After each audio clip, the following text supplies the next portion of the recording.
UP Athletics raises money for both breast cancer awareness and hurricane disaster relief. We catch up with women's basketball head coach Cheryl Sorensen, and a women's soccer alum stops by for a visit. All that and more on Portside of the Pilots starting right now.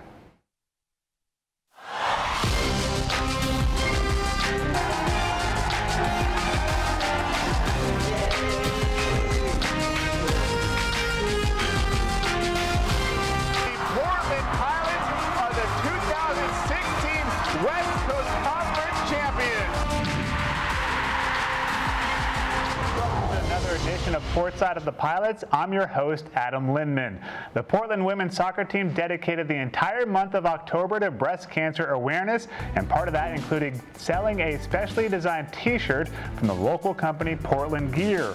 All funds raised went to the American Cancer Society, and the team has raised more than $10,000. Fans could also donate online, and special hats and stickers were available to purchase along with the shirts. The team wore pink at all their games during the month, made appearances around the community at rallies and awareness walks, and created a breast cancer awareness committee on campus with female students from every dorm taking part. The project was spearheaded by women's soccer senior Jess Kennedy.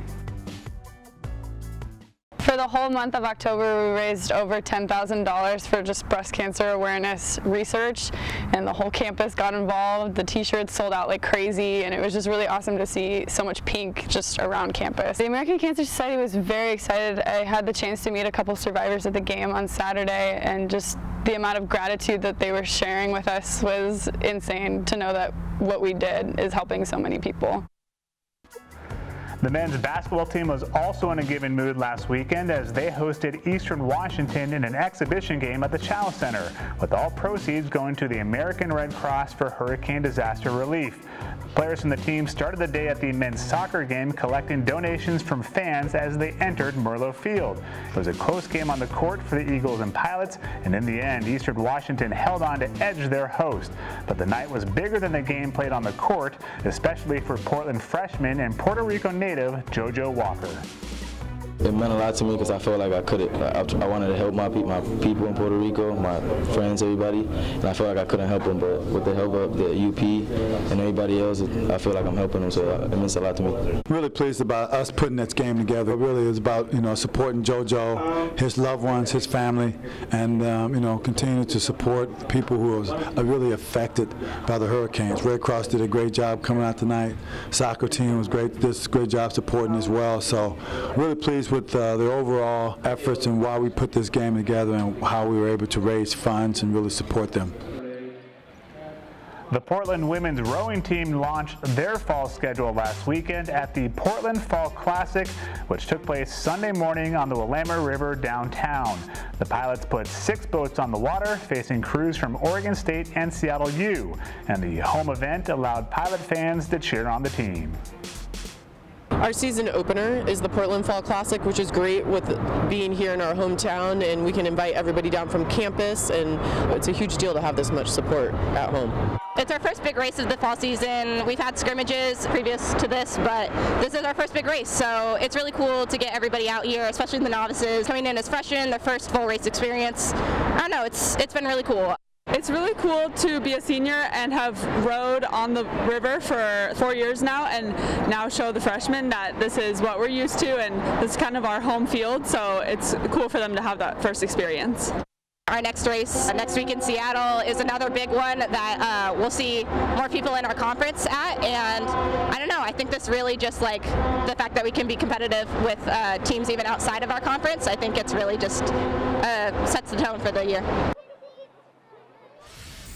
The West Coast Conference Cross Country Championships took place last weekend down in Oakland. The men's race featured the 3rd-ranked Pilots along with number 2 BYU and 29th-ranked San Francisco. Portland only ran 3 runners who previously led the Pilots to a 2nd-place finish at the prestigious Nutty Comb Invite, which allowed the complete Cougar squad to win the team title. Portland senior Jeff Thies and junior Nick Hogger landed on the All-WCC first team, while freshman Ruben Caprono earned All-League honorable mention. The Portland women placed 4 runners in the top 20 at the WCC Championships, while number 4 San Francisco claimed both the individual and team titles. 18th ranked BYU finished 2nd, and the Pilots as a team came in 4th.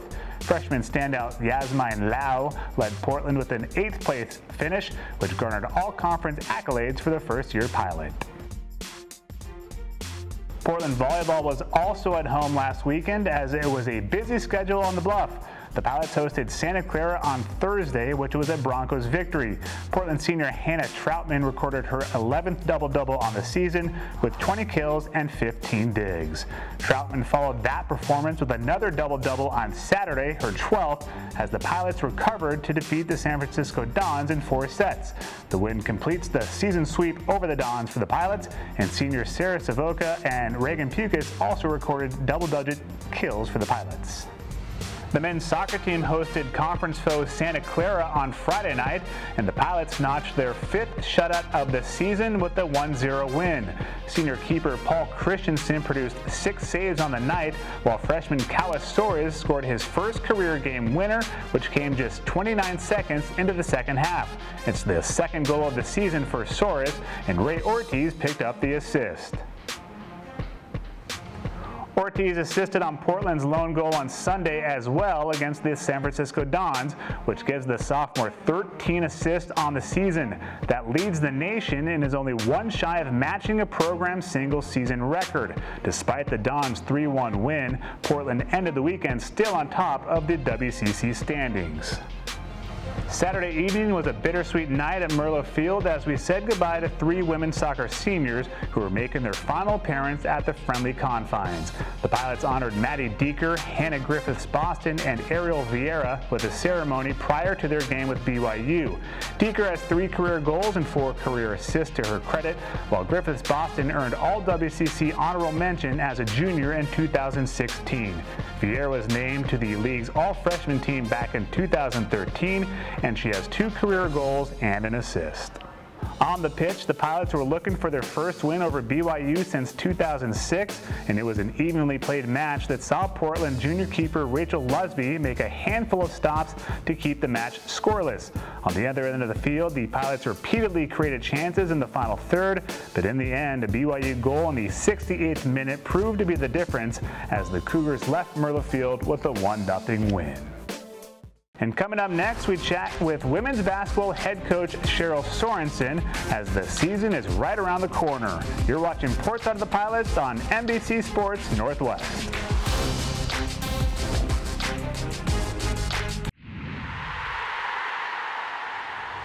Women's basketball head coach Cheryl Sorensen, thanks for joining us. Preseason, you're about a month in. Exhibition game Saturday night. How has preseason gone so far? It's gone really well. It's just a different feel this year, having 7 new players that I know we'll spend a lot of time talking about with, but there's a different energy, a different excitement, and the ownership from the team, especially the leaders on the team that have really made the team goals and are focusing every single day towards those goals, and so all of that encompasses a new feeling. And you mentioned the 7 newcomers, 6 true freshmen, 1 junior transfer. Correct. How's that group doing so far, and who has stood out among the newcomers?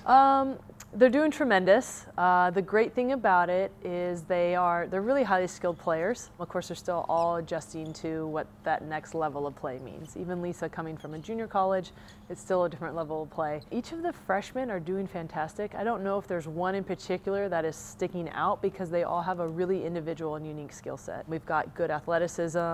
We have Maddie who shoots it really well. We've got height and rebounding from Lauren. It's really neat that each one of them does bring something special.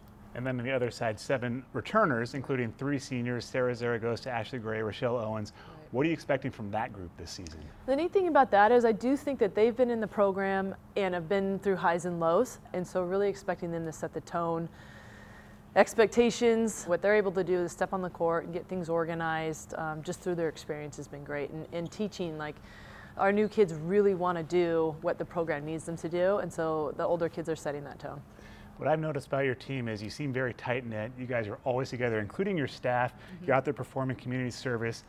What makes this group special? That's always been a pillar, like, in our program with community service, and I think just putting more of an emphasis on that starting at like last spring. I used to do leadership meetings with the star captains, and everyone on the team expressed wanting to be fully included in that. And so starting last spring, we did 1 hour a week of team, it's called Leadership in Lab, and Coach Brianna Chambers does a great job pouring herself into that. And so what's come of that has been a bonding, a closeness, the ability to have tough conversations, more goal setting, more revisiting of those goals. And then as you get to know each other more, you know, I mean, it spills out onto the court, which is hopefully gonna, you know, help us in some other categories as well. On a personal note, your family is expanding these days. You've added 2 little ones to the group recently. Right. How is motherhood treating you? It's great. My kids love coming to the gym. Soren, you know, just thinks the court is his all the time.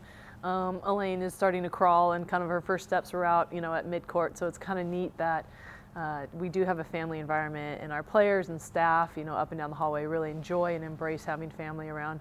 But it's busy and it's hectic, but I think I'm learning through the process of how to just figure out the highs and lows of the rhythm of life, and when I can spend more time here or less time there. And let's take you back to your playing days. A lot of people might not know that you were a high school All-American in nearby Clackamas before going on to University of Washington. Yep. Do you have any special memories from your playing days? You know, I think nothing really individually sets out, but certainly we played, at the time it was 4A state championships for both volleyball and basketball. We played in the Child Center, and so it was always a really big deal to be able to play here because you were in state, and then, you know, hopefully you're winning, you know, multiple games while you're here, so you're getting to play and have that experience. So I think for me, coming full circle of having that excitement of when I was 16, 17 of getting to come here to play, and then I get to be here every single day. Like, the excitement is the same. There's nothing changed about that. Lastly, the season is basically here. Hard to believe, but what can we expect from the Pilots on the court this season? You're going to see some more up-tempo, really talking about physicality of play. I think they're just fun. I mean, I just can't explain the energy that they bring every single day from day one. Like, I know that we're 31 days into practice right now, and you would think, oh, you know, we've only been playing against each other, and yeah, we do have highs and lows. I think that's natural, but the energy in the gym is unmistakable, and so I'm hoping that the fans and people watching will get a sense of this really good group of kids. Coach Sorensen, thank you so much for taking the time with us. Good luck this season. Thanks. Go Pilots. Up next, Portland native and women's soccer alum Kendall Johnson stopped by the Bluff. Hear what she has to say about her time at UP and how it felt to win the NWSL title with her hometown Thorns. Portside of the Pilots on NBC Sports Northwest continues after the break.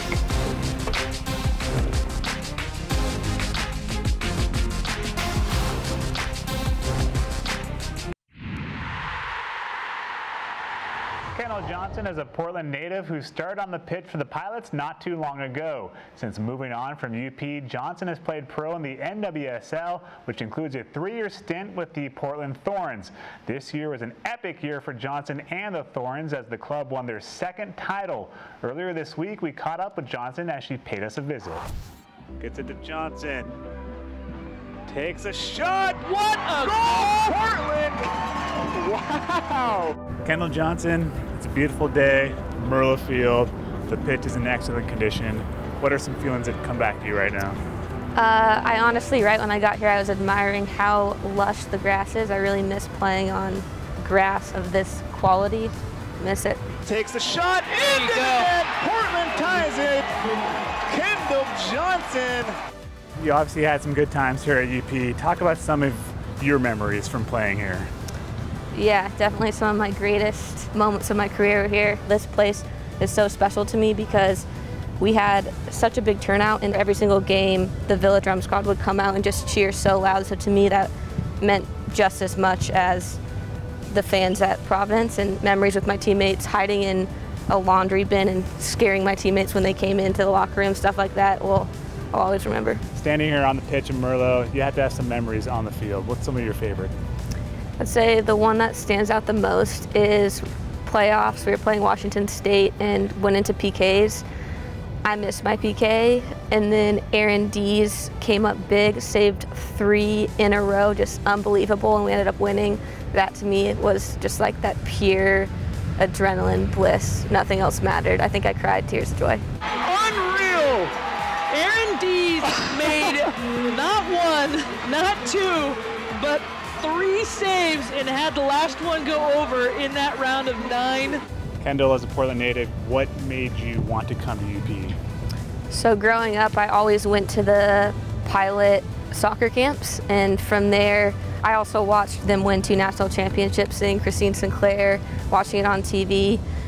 I knew that UP was just the pinnacle of college women's soccer, so that was always, I set my eyes on that. And Santa Clara also, I just knew they were a top program, and it was deciding between those two. And honestly, it took me a couple months to kind of weigh out the pros and the cons, and then at the end of the day, I just kind of went with my gut, and I'm so happy I did. Just the community here, and just, there's no other place that you get the support that we did for a women's soccer team. And let's talk about your life off the field here at UP. Any memories there? Yeah, I've talked to a lot of my teammates at the professional level, and they talk about how when they have lectures, there's 500 people there, but then when they have a small class, it's 100 people, and I didn't even realize, just because this is what I knew, that having a classroom of 25 students, sometimes even just 10, was such a special thing, because I was able to interact with my students and also my teacher and really get that just one-on-one time that I'm really thankful for. So after your life at UP, you moved on to the professional ranks, spent the past 3 years with the Thorns, your hometown team. Talk about what that experience was like. Yeah, I mean, it's pretty surreal thinking, growing up I went to Timbers games at, it was then PG Park, and I always knew I wanted to play professional soccer, but at the time there was just no women's professional team in Portland, so it wasn't really a thing in an idea in my head. But to actually be able to do it in Portland, it was really special. There's no place like it just for women's soccer. The amount of support we get is unreal. And just to be from that place, I definitely just have a ton of pride. And it culminated with a NWSL title here. Now that you've had a couple of weeks to reflect on winning the title, what stands out the most for you? For me, I've realized that the trophy itself, that's great, but it's what it represents. And just for me personally, growing up in Portland, knowing that it's for the entire city, I recently was coming back from a pretty serious concussion, and just kind of reflecting on that and all the hard work that I went through and the setbacks and just times that I've gone through with my teammates, that's what makes the win so much worth it. It's not really about, oh, we won this trophy. It's who I did it with and the stuff I've been through to get myself there. The title you won at the Thorns was great, but it's not the end for Kendall Johnson. What's your future plans?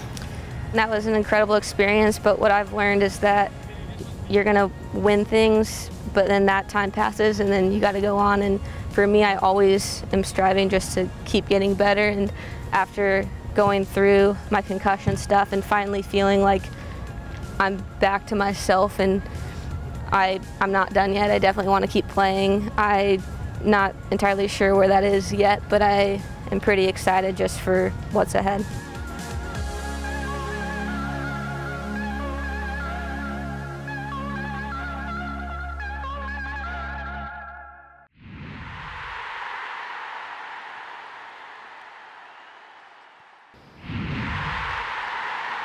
This week marks the final regular season appearance at Merla Field for the men's soccer team, who enters Saturday night's match with Gonzaga on top of the WCC table with 10 points. The Pilots sit just ahead of Pacific and San Francisco in the standings, as both those clubs have 9 points and still have to face each other. Kickoff for the Bulldogs on Saturday night is set for 7 o'clock, and Portland will honor their 8 seniors at the pregame ceremony. The Pilots will then have 1 game remaining on the road as they chase their second straight conference crown. We just try to keep that 1-0 mentality going every game, so we don't really focus on whether or not we're going to be playing for postseason. We just look at whoever's ahead of us, and that's Gonzaga, so that's who we're looking forward to on Saturday. And so we'll just look to put forward a good performance, and then hopefully the result will take care of itself. Last year, watching these seniors go out on a good note, it's huge, and so we hope to do the same thing this year, just going out with a win so we can send our seniors out the way they deserve.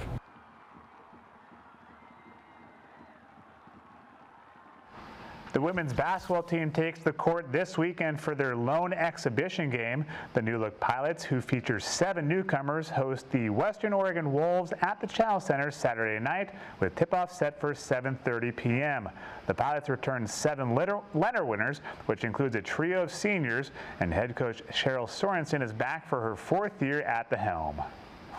The expectation really is to come out and just show where our work is. We're trying to play more up-tempo, we're trying to be more physical, and then certainly, some of the other team goals that the girls have come up with on their own, seeing okay, this is our first time to establish, how committed are we to these goals, where are we at, how do we need to grow in the process. The men's hoops team is also home Saturday for an exhibition game. They'll take the floor before the women's game when they host Lewis and Clark for a 5 o'clock tip-off. The Pilots are under the guidance of second-year head coach Terry Porter, who brought in the nation's 10th-ranked recruiting class. A total of 9 newcomers and 2 redshirts join 4 returning lettermen for the Pilots, and that includes 2 starters.